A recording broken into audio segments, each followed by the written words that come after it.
Kalau kita bicara menghadapi fluktuasi nilai tukar yang terus melemah, sebenarnya kita sedang bicara soal satu hal utama, menjaga daya beli. Karena ketika mata uang melemah, yang benar-benar terdampak bukan sekadar angka di kurs, tapi kemampuan kita membeli barang, menyimpan nilai, dan mempertahankan kekayaan. Di titik ini, emas dan perak sering muncul sebagai jangkar. Emas, selama ribuan tahun, terbukti menjadi penyimpan nilai yang relatif stabil. Ketika rupiah melemah terhadap dolar, harga emas dalam rupiah cenderung naik, bukan karena emasnya berubah, tapi karena nilai mata uang kita yang turun. Inilah yang membuat emas relevan sebagai alat lindung nilai, terutama untuk jangka panjang. Dia bukan instrumen untuk cepat kaya, tapi untuk menjaga agar nilai kekayaan tidak terkikis diam-diam. Perak punya karakter yang sedikit berbeda. Secara fungsi, dia tetap logam mulia, tapi pergerakannya lebih volatil karena dipengaruhi dua sisi, sebagai aset moneter dan sebagai kebutuhan industri. Dalam kondisi fluktuasi falas, perak bisa naik lebih agresif daripada emas, tapi juga bisa turun lebih dalam. Artinya, perak cocok untuk melengkapi emas, bukan menggantikannya. Disinilah konsep keseimbangan muncul, emas menjaga stabilitas, perak memberi potensi pertumbuhan. Lalu bagaimana dengan deposito? Di permukaan, deposito terlihat aman karena memberikan bunga tetap. Tapi dalam kondisi mata uang melemah, ada satu risiko yang sering tidak terasa, real return yang negatif.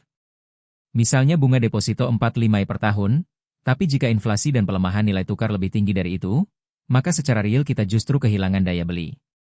Deposito cocok untuk likuiditas dan kebutuhan jangka pendek, tapi kurang efektif sebagai pelindung nilai dalam jangka panjang ketika tekanan falas meningkat. Obligasi berada di tengah. Dia menawarkan imbal hasil lebih tinggi dari deposito, terutama obligasi pemerintah. Namun tetap sensitif terhadap suku bunga dan kondisi makro. Saat suku bunga naik untuk menahan pelemahan mata uang, harga obligasi bisa tertekan. Jadi meskipun terlihat stabil, tetap ada risiko harga jika tidak dipegang sampai jatuh tempo. Obligasi cocok untuk investor yang mencari keseimbangan antara pendapatan tetap dan risiko moderat.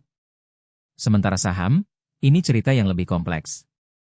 Dalam jangka panjang, saham bisa mengalahkan inflasi dan bahkan diuntungkan dari pelemahan rupiah, terutama perusahaan berbasis ekspor atau komoditas. Tapi dalam jangka pendek, saham sangat sensitif terhadap sentimen global, arus dana asing, dan kondisi ekonomi. Saat rupiah melemah tajam, tidak jarang pasar saham justru terkoreksi karena capital outflow. Jadi saham tetap menarik, tapi butuh kesiapan mental dan strategi yang matang. Kesimpulannya, tidak ada satu instrumen yang bisa menjawab semua kondisi. Emas memberi perlindungan nilai, perak memberi akselerasi dengan risiko lebih tinggi, deposito menjaga likuiditas, obligasi memberi pendapatan tetap, dan saham membuka peluang pertumbuhan. Kunci utamanya bukan memilih satu, tapi menyusun kombinasi yang sesuai dengan tujuan dan horizon waktu. Dalam dunia yang mata uangnya terus berfluktuasi, strategi terbaik bukan mengejar yang paling cepat naik, tapi memastikan apa yang kita miliki hari ini tetap punya nilai di masa depan.